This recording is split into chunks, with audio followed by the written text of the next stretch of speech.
കുറച്ച് ഇൻഗ്രീഡിയൻസ് വെച്ചിട്ട് നല്ല ടേസ്റ്റിൽ എളുപ്പത്തിൽ ഉണ്ടാക്കാൻ പറ്റിയ ഒരു ഷേക്ക് ഉണ്ടാക്കിയാലോ? വീഡിയോ കണ്ടിട്ട് ഇഷ്ടപ്പെട്ടിട്ടുണ്ടെങ്കിൽ ഒന്ന് ലൈക്ക് ചെയ്ത് സബ്സ്ക്രൈബ് ചെയ്യണേ. ഇതെങ്ങനെ ഉണ്ടാക്കാൻ നോക്കാം. അതിന് വേണ്ടിയിട്ട് ആദ്യം തന്നെ 2 ചെറിയ പഴം എടുത്തിട്ടുണ്ട്. അത് ചെറുതായിട്ടൊന്ന് അരിഞ്ഞിട്ട് മിക്സിൻ്റെ ജാറിലേക്ക് ഇട്ട് കൊടുക്കാം. ഇനി അതിൻ്റെ അകത്തേക്ക് കുറച്ച് നിലക്കടല ഇട്ട് കൊടുക്കാം. വറുത്തെടുത്തിട്ടുള്ള നിലക്കടലയാണ് ഇട്ട് കൊടുക്കുന്നത്. പച്ച നിലക്കടലയാണെങ്കിൽ ഒന്ന് വറുത്തതിന് ശേഷം ഇതിൻ്റെ അകത്തേക്ക് ഇട്ട് കൊടുക്കാം. ഇനി ഇതിൻ്റെ അകത്തേക്ക് ഒരു 2 ടേബിൾ സ്പൂൺ ബൂസ്റ്റ് ചേർത്ത് കൊടുക്കാം.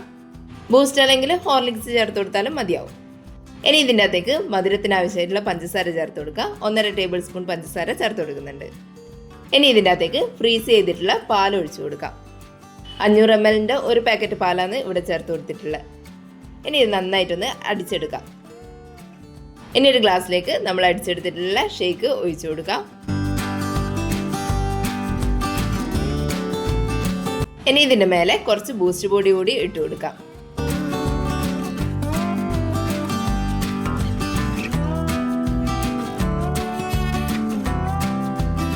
ഷേക്കെല്ലാം കുടിക്കുന്ന സമയത്ത് നട്ട്സ് എല്ലാം കടിക്കാൻ ഇഷ്ടമുള്ളവരാണെങ്കിൽ ഇതിൻ്റെ മേലെ കുറച്ച് നിലക്കടല കൂടി ഇട്ട് കൊടുക്കാം. നല്ല ടേസ്റ്റാണ്, എളുപ്പത്തിൽ ഉണ്ടാക്കാനും പറ്റും. എല്ലാവരും ഒന്ന് ഉണ്ടാക്കി നോക്കണേ. താങ്ക്